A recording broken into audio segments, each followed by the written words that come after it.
of vertex, the number of incoming and outgoing edges on a vertex V with self loop that is counted twice is called degree of vertex.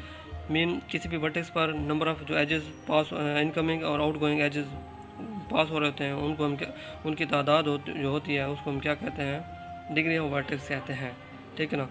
तो एक example है हमारे पास, इसमें vertex V1 और V2 दिए गए हैं। यहाँ पे V1 की डिग्री क्या है, 1 है, जबकि वर्टेक्स V2 की डिग्री क्या है, 3 है। क्योंकि एक है जिसमें से ये आ रहा है और सेल्फ लूप जो दिया है किसी भी वर्टेक्स पर उसकी डिग्री 2 काउंट की जाती है। एक उसमें इनकमिंग होती है और एक उसमें आउटकमिंग डिग्री होती है। और डिग्री ऑफ वर्टेक्स को हम किस तरह डिनोट करते हैं,